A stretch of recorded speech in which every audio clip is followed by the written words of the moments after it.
Hello everyone, welcome to ISPC centre. This is Prashant Kumar. Friends, आज के इस वीडियो में मैं आप लोगों के साथ एडुटेरिया की करंट अफेयर को डिस्कस करूंगा। यह जो करंट अफेयर है वह 1 मई से लेकर 15 मई के बीच की घटनाओं से संबंधित है। इसमें राष्ट्रीय, अंतर्राष्ट्रीय और बिहार की करंट अफेयर से संबंधित महत्वपूर्ण चीज़ों को डिस्कस किया जाएगा। 17वीं बीपीएससी प्रीलिम्स के लिए यह काफ़ी महत्वपूर्ण है। तो आइए इसका डिस्कशन हम लोग प्रारंभ करते हैं।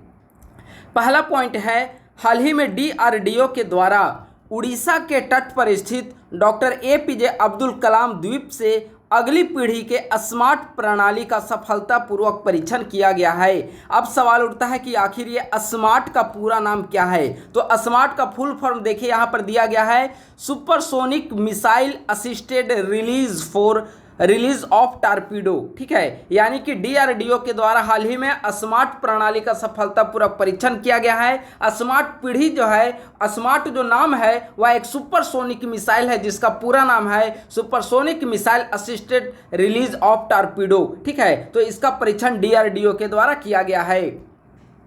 स्मार्ट प्रणाली एक अगली पीढ़ी की मिसाइल आधारित हल्की टॉर्पीडो डिलीवरी प्रणाली है जिसे भारतीय नौसेना के लिए विकसित किया गया है।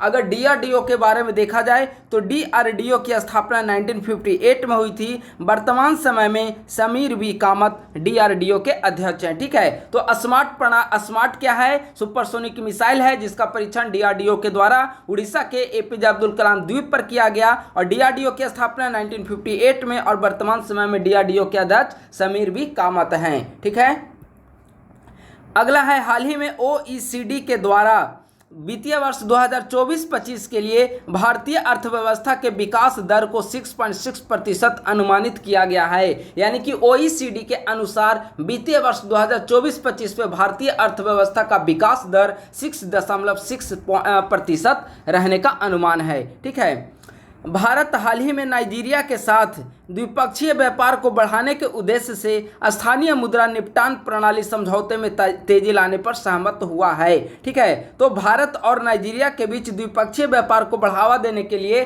स्थानीय मुद्रा निपटान प्रणाली समझौते में तेजी लाने पर दोनों देशों के बीच सहमति बनी है। हाल ही में वर्ल्ड प्रेस फ्रीडम इंडेक्स, विश्व प्रेस स्वतंत्रता सूचकांक जारी की गई है और यह जारी की गई है रिपोर्टर्स विदाउट बॉर्डर्स नामक संस्था के द्वारा। इसमें कुल 180 देश शामिल हैं। 180 देशों की सूची में भारत को 159 यानी कि 159वां रैंक प्राप्त हुआ है।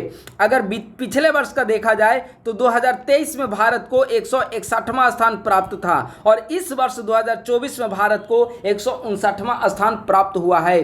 अगर भारत का अंक देखा जाए कि कुल कितने अंक प्राप्त हुए हैं तो 31.28 अंक भारत को प्राप्त हुए हैं इस इंडेक्स में। इस इंडेक्स में पहले स्थान पर नॉर्वे है और दूसरे स्थान पर डेनमार्क है। ठीक है, तो वर्ल्ड प्रेस फ्रीडम इंडेक्स, विश्व प्रेस स्वतंत्रता सूचकांक रिपोर्टर्स विदाउट बॉर्डर्स के द्वारा जारी किया गया। 180 देशों की सूची में 159वां स्थान भारत का है। पिछले बार 161वां स्थान था। इसमें कुल अंक भारत को 31.28 प्राप्त हुए हैं। पहला स्थान नॉर्वे का है और दूसरा स्थान डेनमार्क का है। ठीक है, हाल ही में भारत बायोटेक के सह संस्थापक व कार्यकारी अध्यक्ष कृष्णा M एला को इंडियन वैक्सीन मैन्युफैक्चरर्स एसोसिएशन का नया अध्यक्ष घोषित किया गया है। ठीक है, तो आपसे पूछा जा सकता है इंडियन वैक्सीन मैन्युफैक्चरर्स एसोसिएशन का नया अध्यक्ष किसे घोषित किया गया है? तो कृष्णा M एला को, जो कि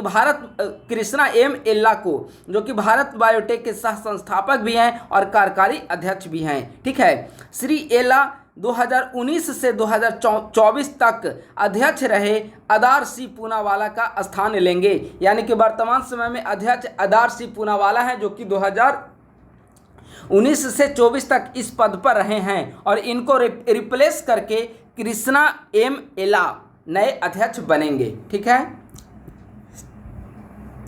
भारतीय नौसेना के 26वें प्रमुख का पदभार किसने ग्रहण किया है?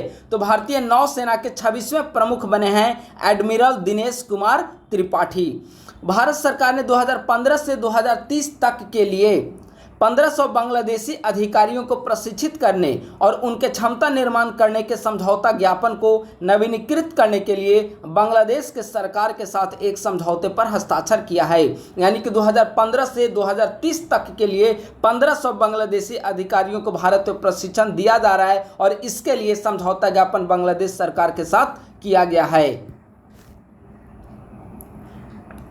हाल ही में भारत के पेंशन विभाग के द्वारा एक नया ऐप जारी किया गया है, पोर्टल जारी किया गया है और उस पोर्टल का नाम है भविष्य। ठीक है, तो भारत के पेंशन विभाग के द्वारा सरकारी सेवानिवृत्त लोगों के लिए पेंशन भुगतान और स्वीकृतियों का विनियमन करने के लिए भविष्य नामक एक पोर्टल का प्रारंभ किया गया है। हाल ही में भारतीय भूवैज्ञानिक सर्वेक्षण के खोजकर्ताओं के द्वारा दक्षिणी गारो हिल्स मेघालय में 35 से 50 मिलियन वर्ष पुराने जीवाश्मों की खोज की गई है। हाल ही में नाडा का पूरा नाम है नेशनल एंटी डोपिंग एजेंसी। ठीक है, तो हाल ही में नाडा के द्वारा 15 अप्रैल से 30 अप्रैल के मध्य स्वच्छ खेलों तथा डोपिंग रोधी प्रथाओं के बारे में जागरूकता बढ़ाने के उद्देश्य से प्ले ट्रू नामक अभियान का आयोजन किया गया। ठीक है, तो प्ले ट्रू अभियान का आयोजन किसके द्वारा किया गया? तो प्ले ट्रू अभियान का आयोजन हाल ही में नाडा के द्वारा किया गया है, जिसका पूरा नाम है नेशनल एंटी डोपिंग एजेंसी। ठीक है, 15 अप्रैल से लेकर 30 अप्रैल के मध्य स्वच्छ खेलों तथा डोपिंग रोधी प्रथाओं के बारे में जागरूकता फैलाने के उद्देश्य से प्ले ट्रू अभियान का शुभारंभ आयोजन किया गया है। उत्तराखंड पर्यटन विकास बोर्ड ने लोगों को व्यापक खगोल पर्यटन अनुभव प्रदान करने के लिए एक नई पहल नक्षत्र सभा की शुरुआत की है। तो नक्षत्र सभा किसके द्वारा शुरुआत की गई है? तो उत्तराखंड पर्यटन विकास बोर्ड के द्वारा। इस पहल का जो मुख्य उद्देश्य है वह खगोल विज्ञान के प्रति उत्साही साहसी लोगों को ब्रह्मांड से जुड़े रहस्यों को पता करने के लिए एक साथ लाना है। ठीक है, हाल ही में सुप्रीम कोर्ट के द्वारा अरावली पहाड़ियों में खनन के मामले में फैसला सुनाते हुए 4 राज्य दिल्ली, हरियाणा, राजस्थान और गुजरात को अरावली क्षेत्र में किसी भी नए खनन गतिरोध को शुरू करने से रोक दिया है। किसके द्वारा रोक लगाया गया है? माननीय सुप्रीम कोर्ट के द्वारा। आप सभी जानते हैं कि जो अरावली है वह भारत की सबसे पुरानी पर्वत श्रृंखला है अरावली। ठीक है, तो यह महत्वपूर्ण है। हाल ही में चर्चा में रहा सक्सगाम घाटी भारत और चीन के मध्य सीमा विवाद का कारण है। गौरतलब है कि चीन सियाचिन ग्लेशियर के पास अवैध तरीके से पाकिस्तान अधिकृत कश्मीर स्थित इस घाटी में चीन के द्वारा निर्माण पर भारत के द्वारा आपत्ति जाहिर की गई है। यानी कि सक्सगाम घाटी जो है पीओके में स्थित है, वहां पर चाइना के द्वारा कुछ निर्माण कार्य किया जा रहा है, तो भारत के द्वारा उस पर आपत्ति दर्ज की गई है। तो सक्सगाम घाटी की ज्योग्राफिकल लोकेशन महत्वपूर्ण है। हाल ही में भारत और क्रोएशिया ने नई दिल्ली में 11वां विदेश कार्यालय परामर्श आयोजित किया। तो किन देशों के बीच हाल ही में 11वां विदेश कार्यालय परामर्श आयोजित किया गया है? तो भारत और क्रोएशिया के बीच। कहां पर इसका आयोजन किया गया? तो नई दिल्ली में इसका आयोजन किया गया है। हाल ही में राजस्थान के द्वारा कृषि के लिए एक डिजिटल जल वितरण प्रणाली की शुरुआत की गई है, जिसमें नहर जल वितरण के लिए एक निश्चित मोड़ विधि 12 बंदी को नियोजित किया गया है। ठीक है, तो यह महत्वपूर्ण है। हाल ही में भारत ने नागपुर महाराष्ट्र में प्रोजेक्ट ईशान की शुरुआत की है। ठीक है, प्रोजेक्ट ईशान की शुरुआत की गई है नागपुर महाराष्ट्र में। अब ईशान का क्या पूरा नाम होता है? तो ईशान का मतलब है I for Indian single sky harmonised air traffic management. ठीक है, तो प्रोजेक्ट ईशान की शुरुआत कहाँ पर की गई है? तो महाराष्ट्र में प्रोजेक्ट ईशान की शुरुआत की गई है, जिसका मुख्य लक्ष्य है भारत के चार उड़ान सूचना क्षेत्रों को नागपुर से देखरेख करने वाली एक एकल प्रणाली में समेकित करके हवाई यातायात प्रबंधन को सुव्यवस्थित करना। और प्रोजेक्ट ईशान का पूरा नाम क्या है? Indian single sky harmonised air traffic management. बहुत महत्वपूर्ण है प्रोजेक्ट ईशान। हाल ही में प्रसिद्ध यक्षगान कलाकार सुब्रमण्यम धारेश्वर का निधन हो गया है। ठीक है, यक्षगान किस राज्य से संबंधित है? तो यक्षगान कर्नाटक। हाल ही में भारत के द्वारा श्रीलंका स्थित कांकेसंथुराई बंदरगाह के विकास के लिए 61.5 बिलियन अमेरिकी डॉलर देने का वादा किया गया है। यहां से आपसे सवाल पूछा जा सकता है कि कांकेसंथुराई बंदरगाह का संबंध किस देश से है, तो श्रीलंका से है। श्रीलंका स्थित कांकेसंथुराई बंदरगाह के डेवलपमेंट के लिए भारत के द्वारा 61.5 मिलियन अमेरिकी डॉलर दिए जाने की घोषणा की गई है। वर्ष 2025 में BWF जूनियर विश्व कप का आयोजन गुवाहाटी में किया जाएगा। कहां पर? गुवाहाटी में किया जाएगा। 2008 के बाद भारत के द्वारा BWF की पहली मेजबानी होगी, यानी कि 2025 में BWF जूनियर वर्ल्ड कप का आयोजन गुवाहाटी असम में किया जाएगा और 2025 के पहले 2008 में किया गया था। ठीक है, तो इसे याद रखेंगे। राजस्थान की नीरू यादव, आंध्र प्रदेश की हेमा कुमारी और त्रिपुरा की सुप्रिया दास दत्ता को न्यूयॉर्क में संयुक्त राष्ट्र जनसंख्या और विकास आयोग की ओर से आयोजित होने वाले वार्षिक सम्मेलन में भारत का प्रतिनिधित्व करने का मौका मिला है। ठीक है, राजस्थान की नीरू यादव, आंध्र प्रदेश की हेमा कुमारी कुनकू और त्रिपुरा की सुप्रिया दास दत्ता को न्यूयॉर्क में संयुक्त राष्ट्र जनसंख्या और विकास आयोग की ओर से आयोजित होने वाले वार्षिक शिखर सम्मेलन में भारत का प्रतिनिधित्व करने का मौका मिला है। हाल ही में टाइम मैगजीन के द्वारा जारी विश्व की शीर्ष एडटेक कंपनी 2024 की रैंकिंग जारी की गई है, जिसमें से 15 भारतीय एडटेक फार्मा को शामिल किया गया है। ठीक है, भारत के अनअकैडमी को इस सूची में 54वां स्थान प्राप्त हुआ है।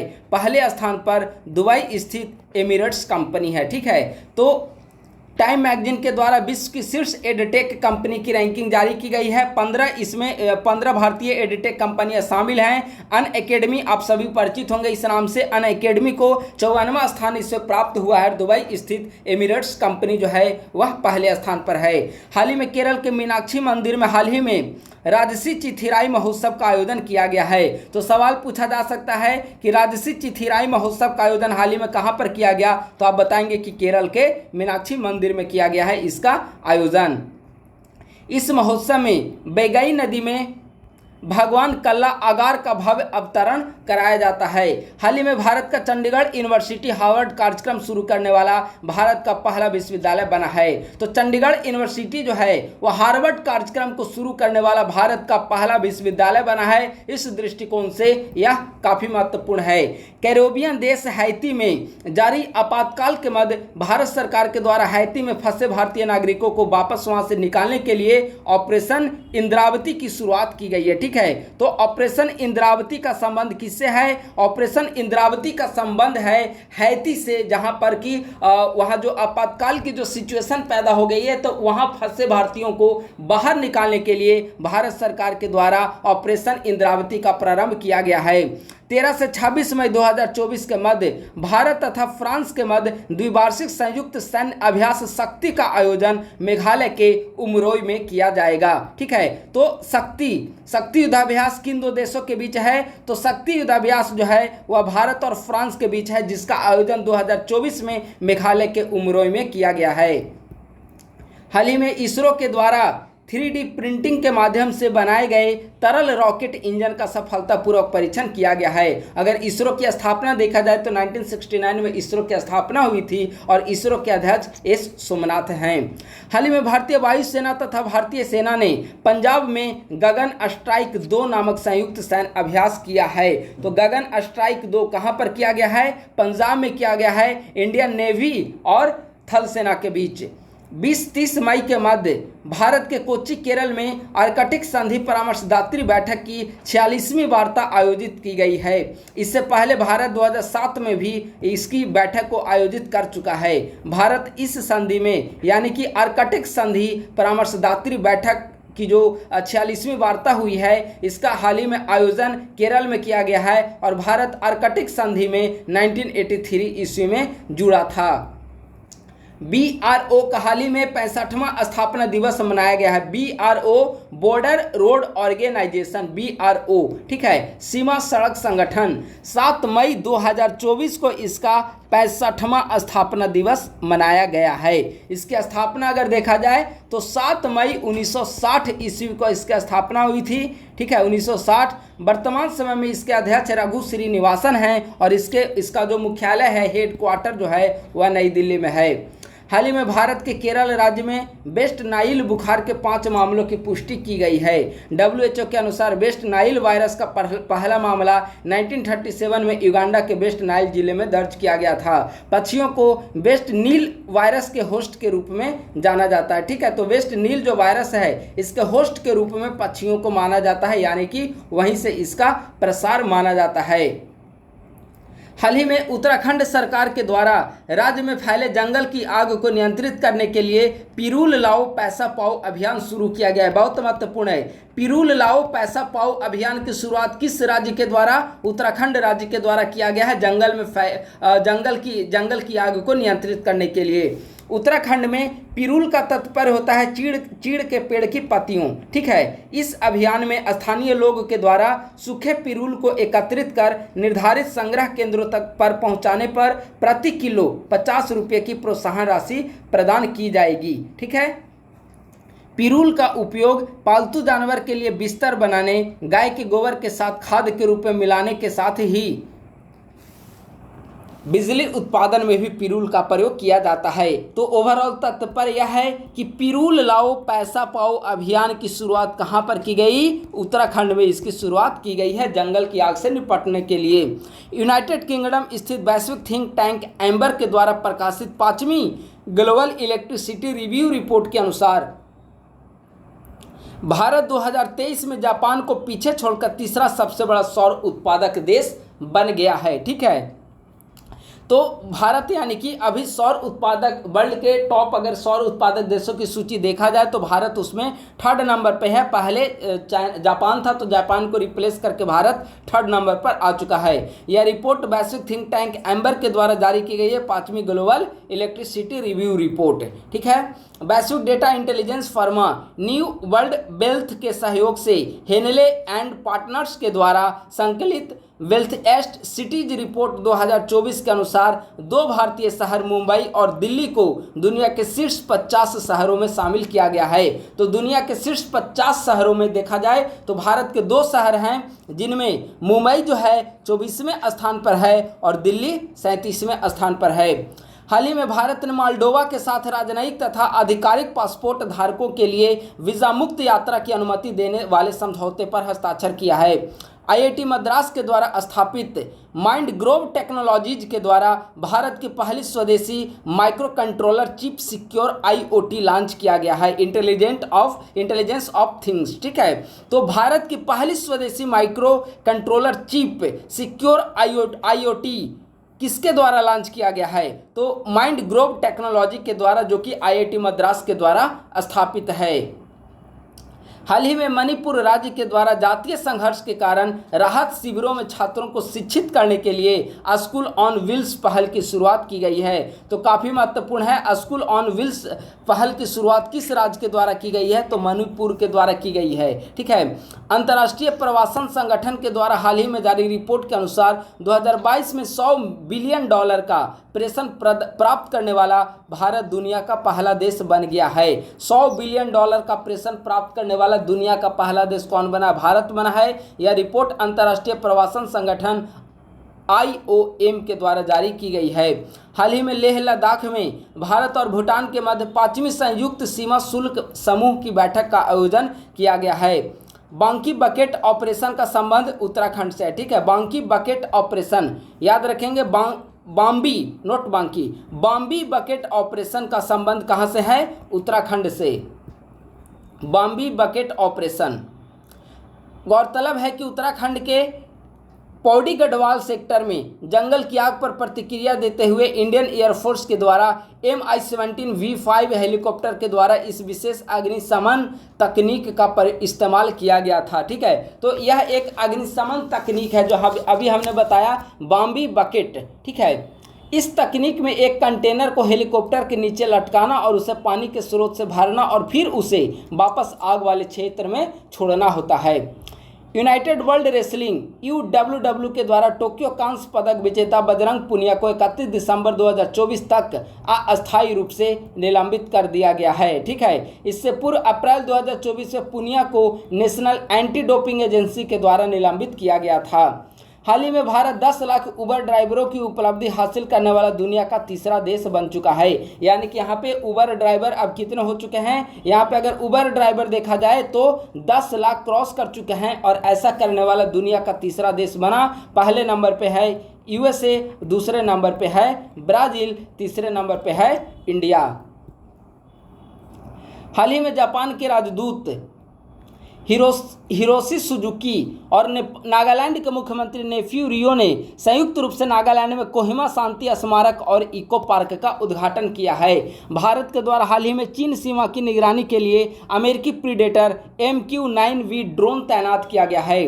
कैडेट डिफेंस सिस्टम KDS के द्वारा सशस्त्र बलों के लिए भारत का पहला स्वदेशी आत्मघाती drone loitering aerial munition LAM launch किया गया। ठीक है, लोइटरिंग एरियल म्यूनिशन।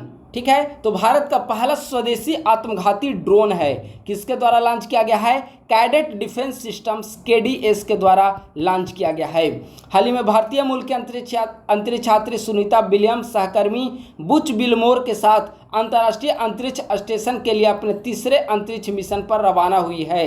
नेपाल के द्वारा हाल ही में छापे गए 100 रुपये के नए नोट की वजह से भारत नेपाल विवाद एक बार फिर सुर्खियों में है। क्यों? क्योंकि इस नोट पर नेपाल का जो मैप छापा गया है, दर्शाया गया है, उसमें लिपुलेख, लिम्पियाधुरा और कालापानी जैसे भारत के क्षेत्र को नेपाल ने अपने हिस्से में दर्शा दिया है। ठीक है, तमिलनाडु के एक विश्वविद्यालय के द्वारा मरीन टार्डिग्रेड की एक नई प्रजाति का नाम बटिलिप्स चंद्रायणी रखा गया है। ठीक है, तो बटिलिप्स चंद्रायणी मरीन टार्डिग्रेड की एक नई प्रजाति का नाम है। शोधकर्ताओं के द्वारा इसरो के चंद्रयान 3 के नाम पर यह फैसला रखा गया है। ठीक है, तो यह काफ़ी महत्वपूर्ण है।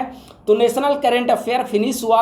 अब आइए 1 से 15 मई के बीच इंटरनेशनल करंट अफेयर। ठीक है, हाल ही में इराक की संसद ने समलैंगिक संबंधों को अपराध घोषित करने का एक कानून पारित किया है, जिसमें ऐसे कार्यों के लिए 15 साल तक की सजा का प्रावधान है। ठीक है, तो समलैंगिक संबंधों के लिए 15 साल की सजा का प्रावधान ईरान के द्वारा निर्धारित किया गया है।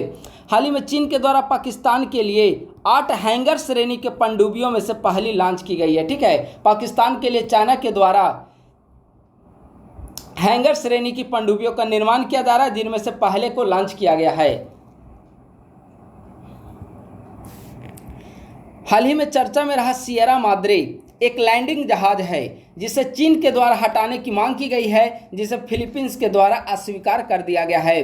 1999 से स्प्रैटली द्वीप समूह में सेकंड थॉमस सोल पर फंसा सिएरा माद्रे प्रभावी रूप से एक जहाज का मलबा है। ठीक है, स्कॉटलैंड के प्रधानमंत्री हमजा यूसुफ ने हाल ही में इस्तीफा देने की घोषणा की है।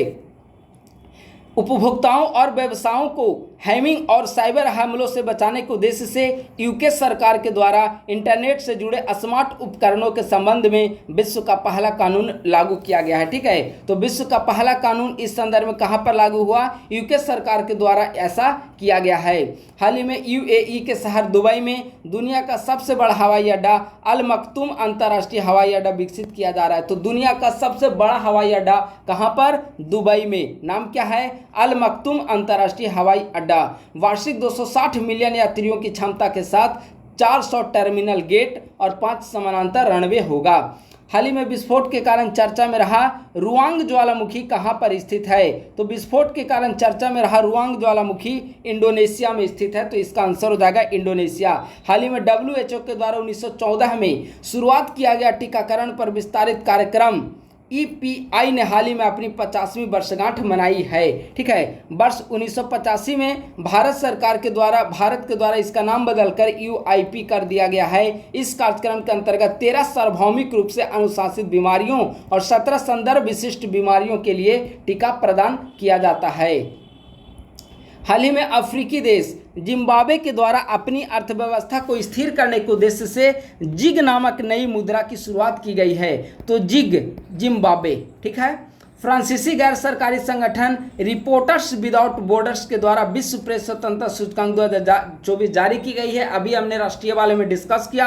180 देशों की सूची में भारत का स्थान, इंडिया का स्थान है 159 और हमने यह भी बताया कि 2023 में 161 भारत का रैंक था। अगर टॉप रैंक देखा जाए तो नॉर्वे नंबर 1 पे है, डेनमार्क दूसरे नंबर पे है और अगर सबसे खराब देखा जाए तो इरिट्रिया सूचकांक में सबसे निचले स्थान पर इरिट्रिया काबिज है।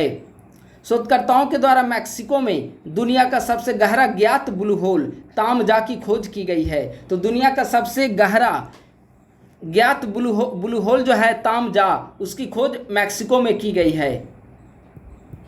हाल ही में जापान के वैज्ञानिकों के द्वारा दृश्यमान से लेकर हजारों नैनोमीटर छोटे तरंगदैर्घ्य तक हाइपर स्पेक्ट्रल इमेजिंग करने में सक्षम दुनिया की पहली रिजिड एंडोस्कोप प्रणाली लागू की गई है, विकसित की गई है। चाइना के द्वारा चीन चंद्रमा के सुदूर अंधेरे हिस्से से नमूने इकट्ठे करने के लिए चांग E6 प्रोब लॉन्च किया गया है। वेस्ट इंडीज के क्रिकेटर डेवान थॉमस को ICC के द्वारा SLC, EBC और CPL के भ्रष्टाचार विरोधी कोड का उल्लंघन करने के लिए 5 वर्ष के लिए प्रतिबंधित कर दिया। ठीक है, ये दोनों अलग अलग है लेकिन यहाँ एक ही में दे दिया है। मेरे ख्याल से ये गलत है। आप इतना सिर्फ जानिए, चांग E6 प्रोजेक्ट, चांग E6 जो प्रोजेक्ट है चांग E6 वह किसका है? चाइना का है। ठीक है, चंद्रमा के सुदूर अंधेरे हिस्से से नमूना इकट्ठा करने के लिए लॉन्च किया गया है और चाइना इसमें सफल भी हो चुका है।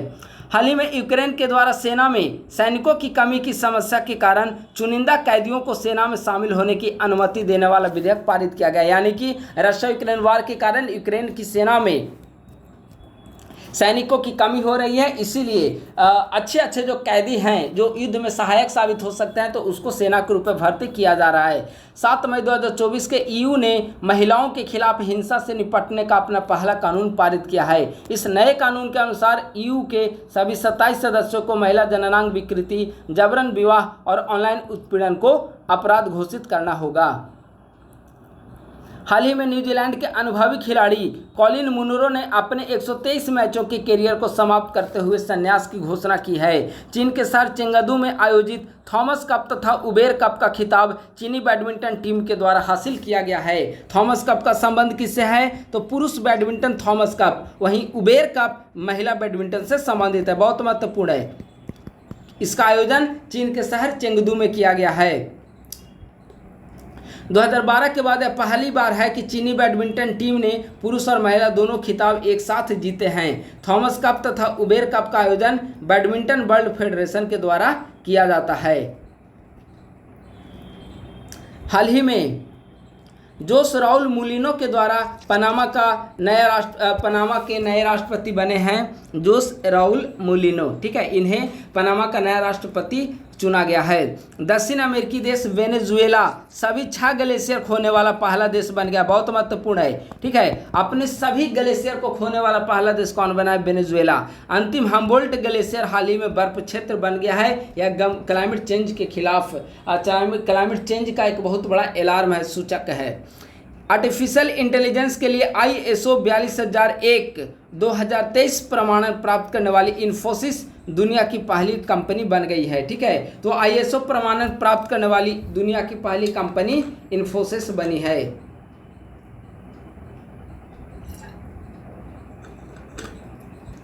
हाल ही में आइसलैंड के द्वारा हवा से कार्बन डाइऑक्साइड सोखने वाला दुनिया का सबसे बड़ा प्लांट मैमथ को लॉन्च किया गया है। ठीक है, तो आपसे सवाल पूछा जा सकता है कि मैमथ क्या है, तो आप डायरेक्ट क्या बताएंगे मैमथ क्या है? तो हवा से कार्बन डाइऑक्साइड सोखने वाला एक प्लांट है मैमथ। आइसलैंड के द्वारा इसे लॉन्च किया गया है।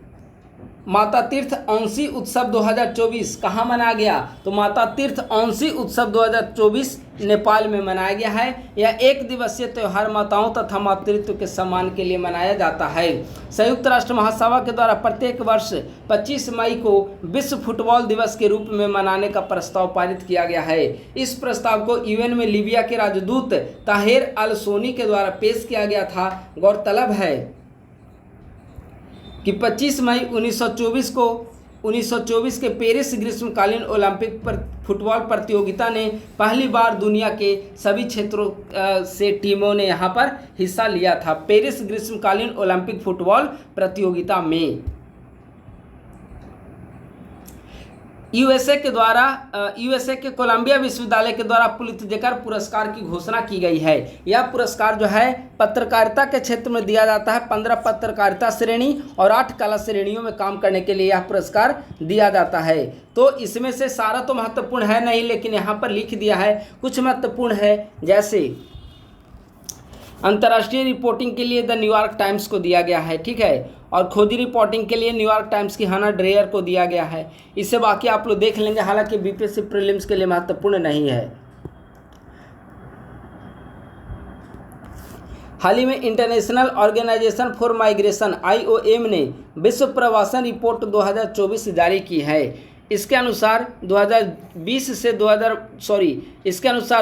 से 2022 तक अंतर्राष्ट्रीय धन प्रेषण में 650% से अधिक की वृद्धि हुई है, जो 128 बिलियन अमेरिकी डॉलर से बढ़कर 831 बिलियन अमेरिकी डॉलर हो गया है। अंतर्राष्ट्रीय धन प्रेषण के मामले में टॉप 3 कंट्री है। नंबर 1 पे भारत, नंबर 2 पे मैक्सिको, नंबर 3 पे चाइना। हाल ही में investment migration firm Henley and partners के द्वारा वर्ल्ड वेल्दिएस्ट सिटीज रिपोर्ट 2023 की सूची जारी की गई है। और अभी हमने ऊपर भी बताया था कि इसमें नई दिल्ली और मुंबई, ये 2 शहर हैं भारत के टॉप 50 में। नई दिल्ली 37वां और मुंबई 24वां स्थान पर है। अन्य अगर धनी शहरों की सूची देखा जाए तो न्यूयॉर्क, टोक्यो, सैन फ्रांसिस्को जो कि अमेरिका में है, इसकी रैंकिंग आती है। तो राष्ट्रीय अंतर्राष्ट्रीय दोनों खत्म हो गया है। अब हम लोग बिहार राज्य का डिस्कस करते हैं।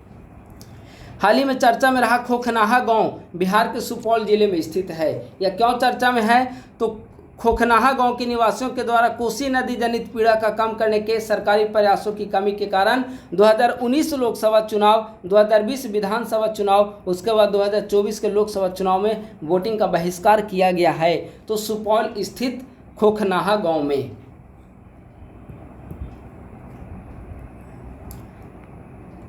हाल ही में जारी Lancet regional health south east Asia journal के शोध रिपोर्ट के अनुसार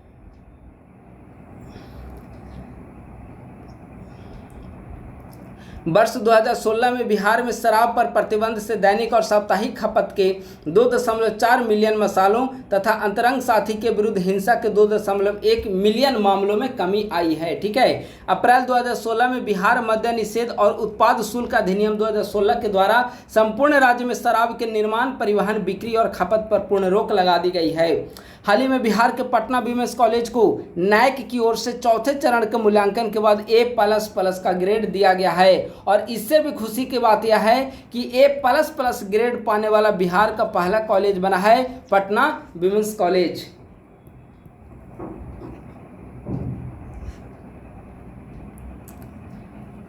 बिहार विधान परिषद के सभापति श्री देवेश चंद्र ठाकुर के द्वारा मुख्यमंत्री सहित 11 नवनिर्वाचित पार्षदों को शपथ दिलाई गई है। वर्तमान समय में बिहार विधान परिषद अभी हालांकि चेंज हो चुके हैं। ठीक है, बिहार विधान परिषद के सभापति ये चेंज हो चुके हैं। ठीक है, ये लोकसभा के सदस्य चुने गए हैं, लोकसभा के सदस्य चुने गए, इसीलिए इन्होंने विधान परिषद की सदस्यता छोड़ दी है। बिहार विधान परिषद में सदस्यों की संख्या 75। सदन के नेता नीतीश कुमार और विपक्ष का नेता राबड़ी देवी। 13 मई 2024 को बिहार के पूर्व उप मुख्यमंत्री सुशील कुमार मोदी का 72 वर्ष की आयु में निधन हो गया है। जीएसटी कानून को निर्माण और उसे लागू करवाने में सुशील कुमार मोदी की काफ़ी अहम भूमिका रही है और इनसे संबंधित कई सारे फैक्ट्स हमने यूट्यूब पे भी डिस्कस किया। बिहार करंट अफेयर के तहत 1990 में पहली बार पटना केंद्रीय विधानसभा से विधायक बने। 2005 में पहली बार उप मुख्यमंत्री बने। 14वीं लोकसभा में भागलपुर से सांसद बने और इन्होंने राजद सुप्रीमो लालू प्रसाद यादव पर एक पुस्तक लालू लीला की रचना की थी। ठीक है, 4 मई 2024 को बिहार के भागलपुर जिले को 251वां स्थापना दिवस मनाया गया। ठीक है, तो देखा जाए तो भागलपुर जिले का 251वां स्थापना दिवस हाल ही में मनाया गया है। बिहार का सिल्क सिटी किसे जाना जाता है? तो बिहार का सिल्क सिटी भागलपुर को जाना जाता है। मई 2024 में औरंगाबाद की खुशी कुमारी का चयन अंडर 20 भारतीय महिला वॉलीबॉल टीम में हुआ है। खुशी कुमारी विगत 50 वर्षों में अंडर 20 भारतीय महिला वॉलीबॉल टीम में शामिल होने वाली विश्व की पहली महिला खिलाड़ी बनी है। मई 2024 में बिहार के प्रसिद्ध सर्जन डॉक्टर नरेंद्र प्रसाद का निधन हो चुका है। 2015 में इन्हें पद्मश्री से सम्मानित किया गया था। तो नेशनल, इंटरनेशनल और बिहार करंट अफेयर हमारा डिस्कशन फिनिश हुआ। अब आइए विविध को हम लोग देख लेते हैं। विविध में सबसे पहले जो डिस्कस करने वाली बात है वह है प्रमुख दिवस और थीम।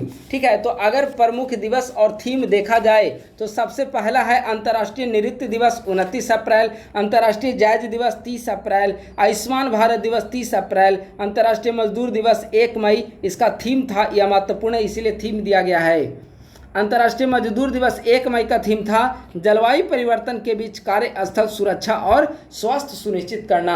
गुजरात और महाराष्ट्र का स्थापना दिवस 1 मई, विश्व प्रेस स्वतंत्रता दिवस 3 मई। इसका थीम था ग्रह के लिए एक प्रेस। विश्व थैलीसीमिया दिवस 8 मई।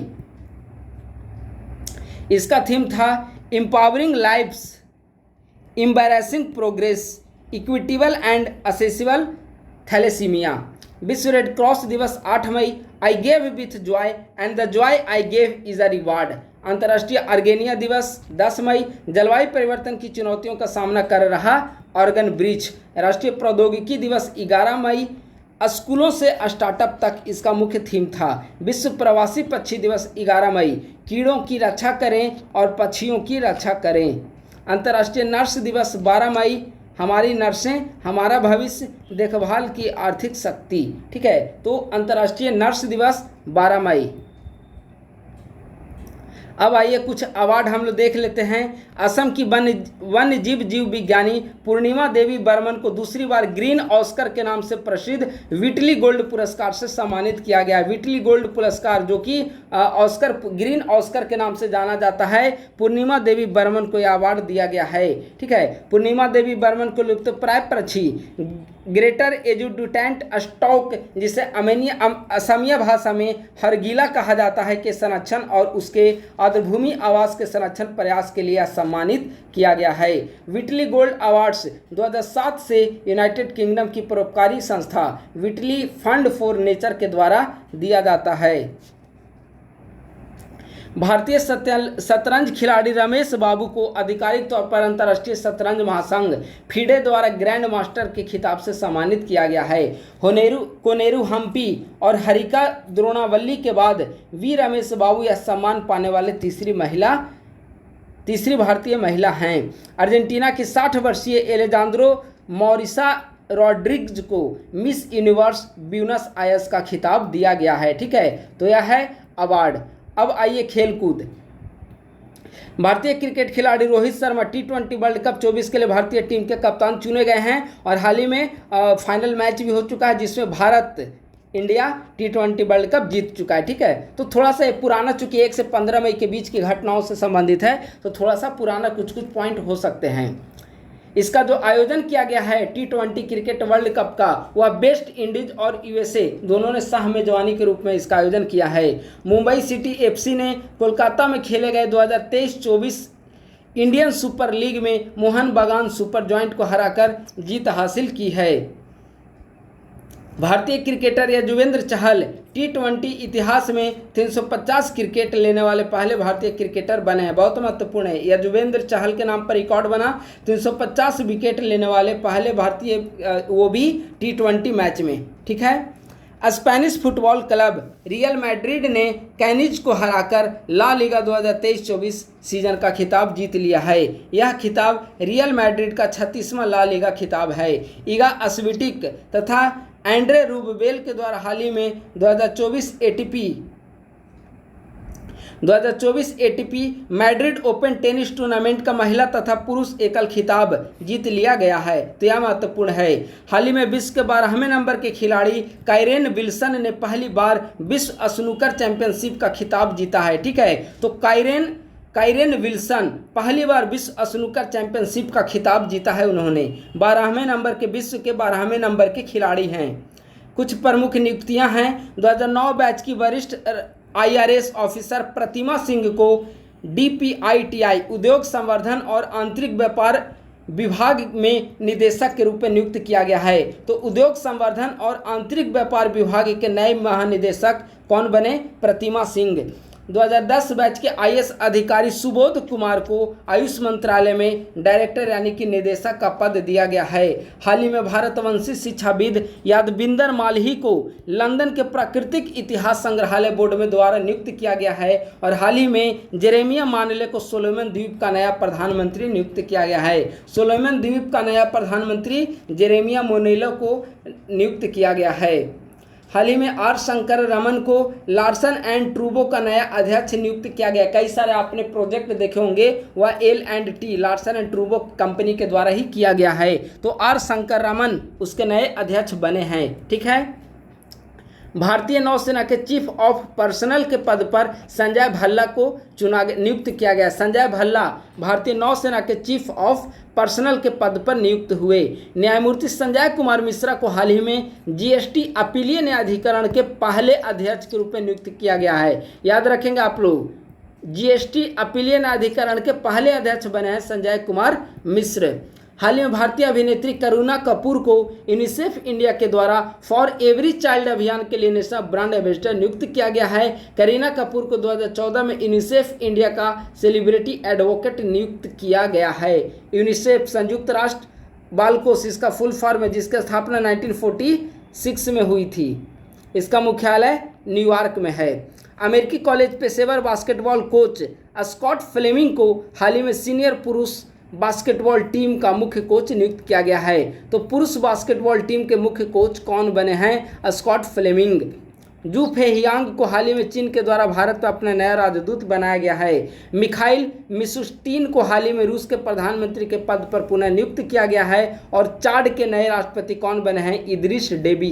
इदरीश डेबी चाड के नए प्रधानमंत्री के रूप में नियुक्त हुए हैं। ठीक है। तो इस प्रकार से आज का हमारा सेशन यहीं पे फिनिश होता है। आज के सेशन में हमने एडुटेरिया का बिहार नेशनल और इंटरनेशनल 1 से लेकर 15 मई के बीच की सभी घटनाओं का हमने डिस्कस किया है। इसके पूर्व के सारे एडुटेरिया का करंट अफेयर हमारे यूट्यूब चैनल के प्लेलिस्ट में अवेलेबल हैं। आप वीडियो का स्क्रॉल भी करेंगे तो आपको कई सारे एडुटेरिया का करंट अफेयर से संबंधित वीडियो हमारे यूट्यूब चैनल पे मिल जाएगा। अगर आप लोग हमारे यूट्यूब चैनल पर नए हैं तो यूट्यूब चैनल को सब्सक्राइब जरूर करें तथा अपने दोस्तों के साथ भी इसे सब्सक्राइब करने के लिए प्रेरित करें। हमारा टेलीग्राम ग्रुप है @IASPC सेंटर, आप लोग इससे ज्वाइन कर लें, जहाँ पर BPSC की तैयारी से संबंधित गाइडलाइन और मटेरियल निःशुल्क प्रोवाइड किए जाते हैं। थैंक यू सो मच, बहुत बहुत धन्यवाद।